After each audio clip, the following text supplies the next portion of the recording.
everyone, and welcome to this edition of Oak Talks, our very own opportunity to create a platform for Oakland's small business community to talk about their hopes, their dreams, their challenges, and aspirations for running businesses here in the city of Oakland.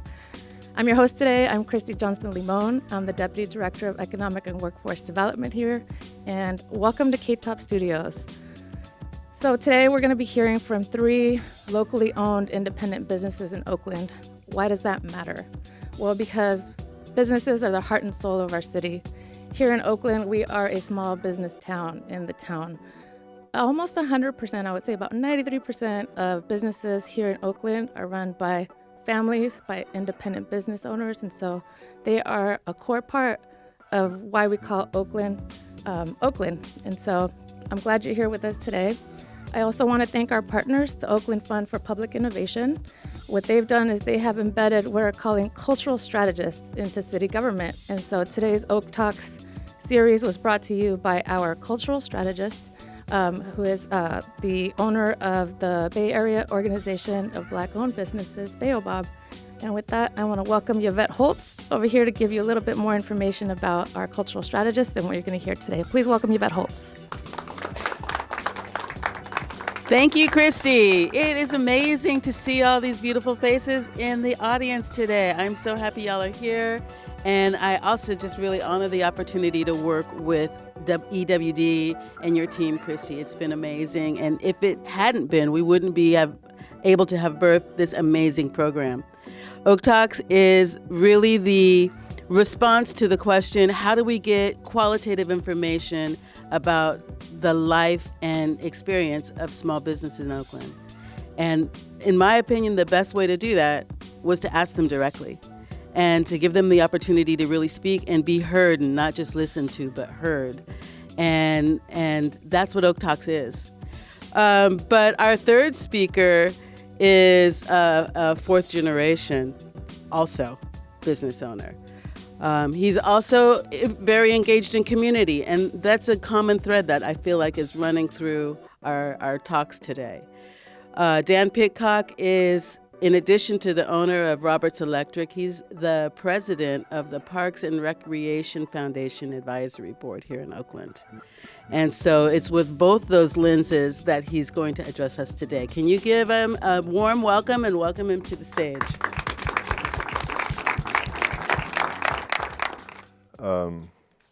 I grew up in Oakland. I was born here a long time ago in '57. But I'm here because my dad was from Oklahoma, and he came here in the war and worked in the shipyards before the Marines would let him in. And he, coming from Tulsa in the 20s and 30s, he saw a different way of life. And he was much more of a person who respected everybody.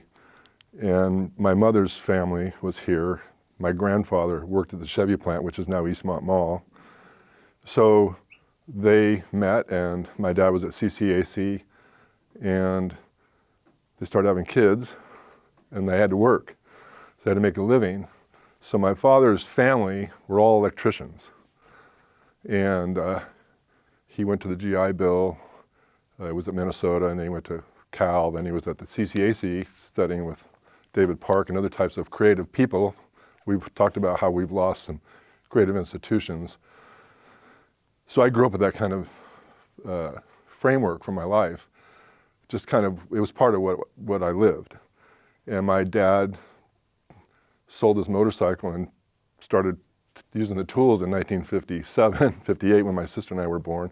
I have 3 sisters, and he bought Roberts Electric in 1960. So Roberts Electric started in 1895 in San Francisco when lamps were all gas. And I do have one slide that somebody sent me. In 1906, they moved to Oakland over on East 12th, and I couldn't find the picture that somebody sent me from Roberts Manufacturing out on East 12th, but the workmen would take the trolley out to East Oakland and build houses. So I grew up in a business. The phone rang at my parents' house. As soon as I was old enough to carry a tool, you know what Dan was doing on the weekend. He was working. And if I wasn't living on the playground, I was working.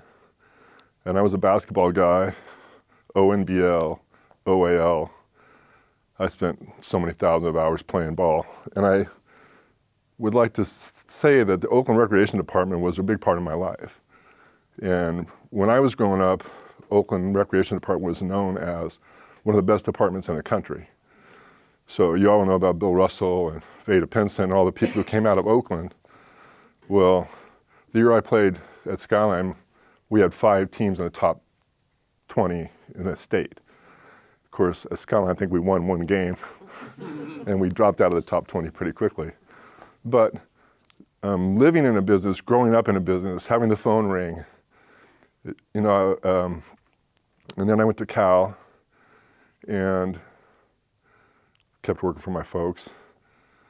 And I was actually doing political work for a while because I wanted to do something else, something more professional. And my dad had a heart attack. Well, the filial son returned to run the business. By that time, most of my friends were attorneys or CPAs or whatever, and they were like, hey, why don't you be your own boss? You have a business. So I kept working for my dad. In '92, I bought it. My dad gave me 2 weeks. He said, you want the business or not? There was no, my dad was kind of a you do it or I do it. We're not going to do it together, old school guy. So he left me with 2 old trucks, and we were down on down on 23rd Ave near Telegraph. You'll know Sweet Jimmy's was across the street. Lou and Ray's was a bar on the corner, and that's where our business was for a long time. He kind of let it run into the ground. You know, I'll just say we were a union for a long time, and there was a strike in the 70s, and a lot of the smaller guys, like my dad, got out of the union. So I grew up around union electricians, and I learned from them. I also learned that when my dad would say, what are they doing out there?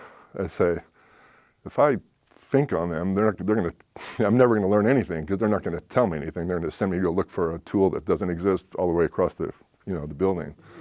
So I would just say that for me, I didn't have the nerve, so to speak, to start a new business like other speakers did. They made choices to start a business. I grew up in it. And at a certain point, I did make a conscious choice. And what happens when the light goes out? Society kind of slows down pretty quickly, right? If you don't have power, electricity. So over the years, I've kind of learned to celebrate what we do. And I've lived a very local life. I have a son who's 28 now, and he happens to be working for me. And part of my conversation is there another generation for my business? Like, would I want this life that I've led?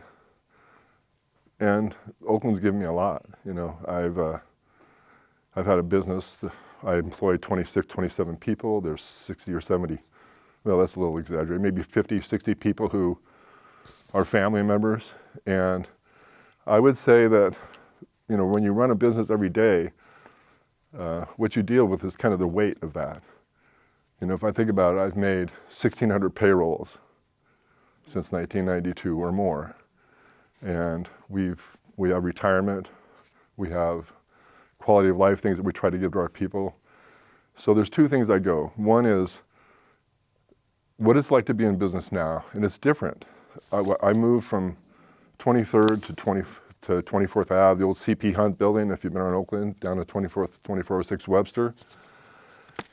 And things got really busy, and the property appreciated, and we moved out to we sold, and we now, because it was just, the city didn't really necessarily want, it's the point I didn't think about, you know, there's been a big conversation about whether they want construction businesses or auto repair businesses in the downtown area, because it was supposed to become a nightlife, a residential business, and a lot of people have moved out. And so I thought, yeah, it's probably time, and that's when things were really busy, right? Crazy busy downtown. And I actually was remodeling my house, and I moved above the shop, and I lived there for a year and a half while my house was being redone, and I would hear all that activity, people going to different bars and stuff, and I also hear them laughing as they walked to their car and crying as they saw their windshield broken into. You know, so it's very present for me because I have guys out in the field every day, and we have trucks, And I did not have to worry about the theft that we have to worry about now. I have GPS on my trucks. I have ignition kill switches. They tow them away. If my guys leave their door open for a few minutes, their tools are gone. So there's a weight that my employees have to think about just to do their work, right? And I can remember working all over the city. I'd be out in East Oakland somewhere, and I was the working guy. People didn't really bother me. Like there could be 6 guys on the street slinging, and they'd say, "What are you doing here?" And I'd say, "I'm fixing." I never got bothered. I never felt, I always felt like there was different things going on, but people left me alone. I'm not a small person. That might have helped a little bit, but I really don't think that I would drive up, and I really don't think I ever thought I could be in danger here, or I have to think about my stuff getting stolen. So like when I deal with the city now, I can, these are just a couple of jobs that we're working on now, but I just wanted to, we already saw pictures of trash. This is Home Depot. They're spending $250,000 putting in a guard shack. That's 10th and Oak. My supplier's been broken into 3 or 4 times in the last couple of weeks, and they've now fortressizing their building and parking cars in front of all their gates. And this is our building. You may recognize that building. I bought it from some friends of mine who were in the steel business.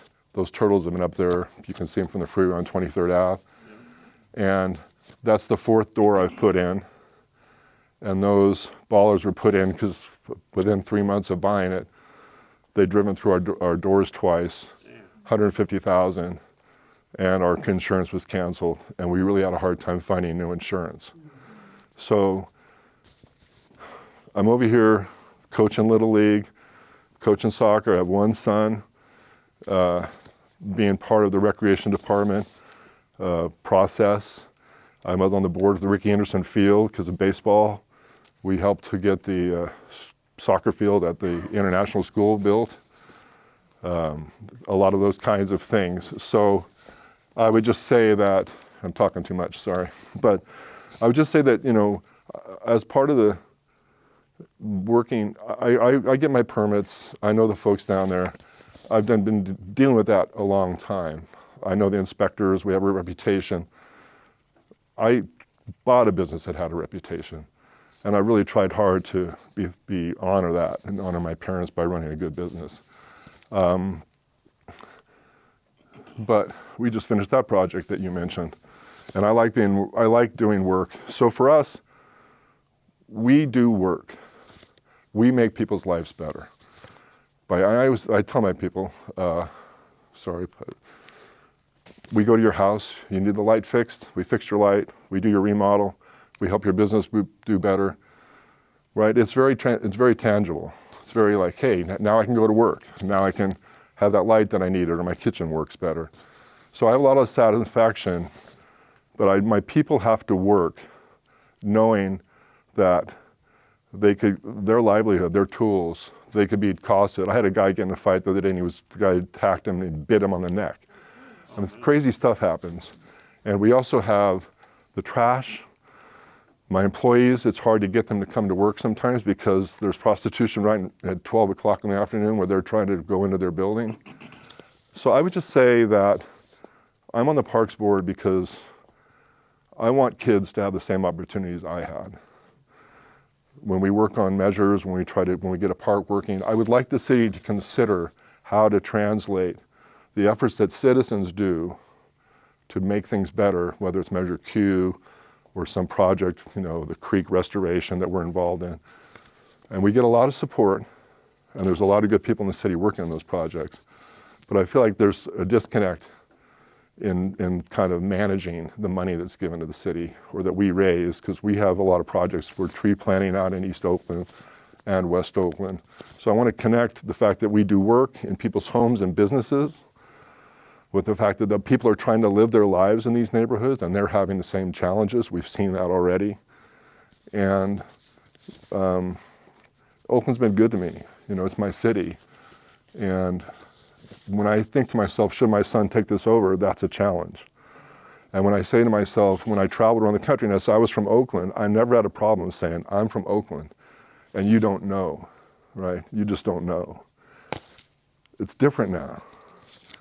It's really different. So I would just like all to celebrate being in Oakland, but recognize that going to work every day and living your life needs to be connected with the policies and the practices. So I'll leave it at that.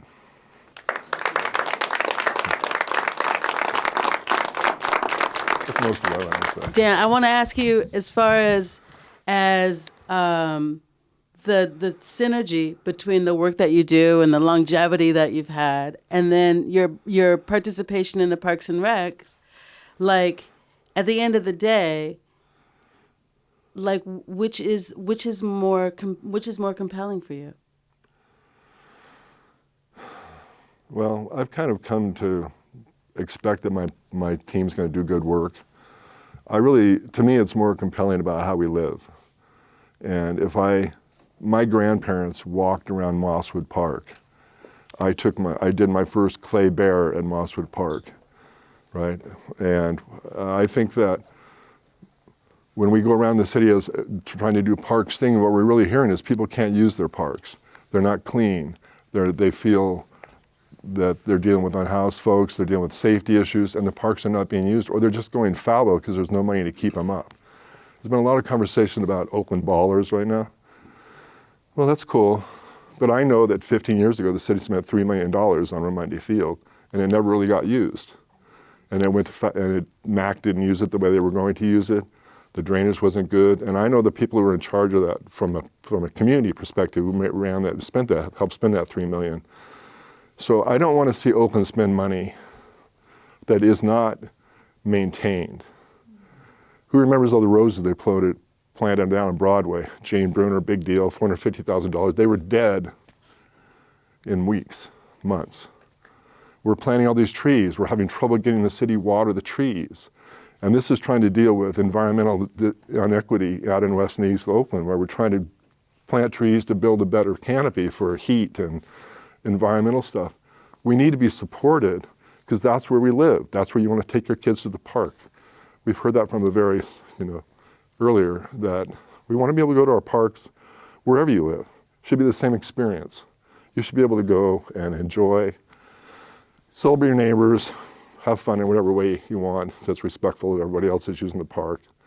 So to me, it's really parks because that's where we live. We all work to make a living and we get satisfaction out of it to a certain place, right? But where we really live is at the end of the day. And as a business owner, I've learned that I'm on 24/7. I don't really take vacations like I should, but knowing that my employees are out and they're having a good time with their family and they're able to do whatever they're doing with their kids or their loved ones, or if I can give them a break if there's been a death in the family. As a jefe, as a lot of my guys would call me, right? Because that's part of what I've learned is to take satisfaction from. But I really feel good when I don't go down East 12th and it's just a mess, or that my people don't even feel like they can go to work. That's a problem. Yeah, one more question. Yeah. Thank you. First of all, I'd like to thank you for taking the time out of your busy schedule. Sure. My name's Neftali Rosal. I'm also a small business owner here. I'm just wondering if you have any ideas or any takeaways for the city, to continue this conversation so that, it's great that we're doing this, but we want to make sure as business owners and as community members that it doesn't stop here. So from your perspective, how do we work with the city, continue to work with the city, and continue to gain traction and make sure that the conversation continues so that we can make with changes? security and after the pandemic, I used to go in and just talk to the inspectors. Now it's a whole process to get to people. Now I know them so I can call them, but a lot of people who don't, or maybe just starting a business, they can't call the electrical inspector on a cell phone and say, hey, can you help me with this? Or they can't call. It's much more bureaucratic. For whatever reason, and I think it's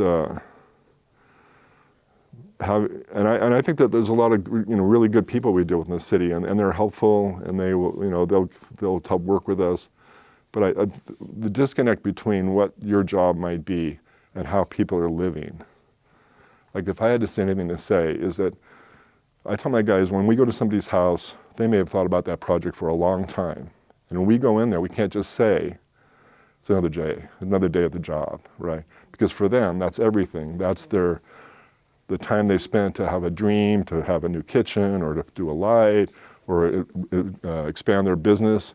And my folks can't go in. I don't want to have them say, it's just another job. I don't want to find their tools on a new hardwood floor. I want them to respect the people that are bringing them in. And, as a poli-sci guy, what do cities do? They provide services at their most basic level. And when if the roads or potholes are filled and everything's working, you got a happy bunch of citizens who love the city, right? So I would say that's the biggest thing. I think there's a disconnect, whether it's money or this distance that's kind of been created because of security and pandemic. And I would also say I was a young guy. Now I'm 67. I don't know how that happened. I kept eating, I guess. But, I think it's different to recognize that the environment is different. Even though the city is, from a population perspective, maybe not that different, but the folks, and I'm not a big, Gen Z versus Gen Y and all that kind of stuff. I don't think it's really productive, but it's real, right? So recognizing how, as a city person, that may be the 15th person you talk today, but for them, that's a big deal. They just waited 2 hours to talk to you, and don't, try to help them. And some people do that better than others. And I would also say coordination. Some departments just don't know what the other department's doing. We're going to do this project, and there's another study coming out, but Public Works is doing this, and Rec Department is doing that, and they're not even talking to each other. So what we're doing now is we keep an eye on that kind of stuff. But I would say that to talk, as a cultural thing, when I grew up, I played empty gyms, right? Oakland is not the first time that we've had challenges. And I know things are cyclical, but I always felt, whether I was watching Soul Beat or Soul Train, I was Oakland, even though it was hills versus flats, like we all know it. And there was a lot of different things going on. But because I worked out in people's homes everywhere, I kind of felt different. Because I was in people's homes. This is where they lived. So I would just say that connection needs to be fostered. And I'll stop talking. Fantastic. Thank you, Dan. That was amazing. All right, everyone, let's give another round of applause to our 3 speakers today. And for yourselves for being such an amazing live studio audience. Thank you. I want to also thank my colleagues who are here. We talked about access, and we talked about the commitment of the folks who are not just living in the city, but those who are working here. And I have to say, after a year of being here working at the City of Oakland, I've learned a couple of things. The first is how much talent and dedication and commitment the team here who works at the city to serve our community have. And so I just want to thank you all for being here and the work that you do. It's been an absolute honor and pleasure to get to work with you. Yeah, give it up. That said, there is a lot of work to do, and we can't do it without the partnership of our community members. Everything from our Parks Foundation to our community-based organizations to our residents who are out there helping to clean up the streets and steward our community. I invite you to continue the conversation.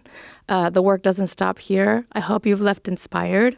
I know that I've had a really good experience working with my colleagues and with the community at the City of Oakland. And when we work together, we can be great. And so let's go be great. Thank you so much again for joining us.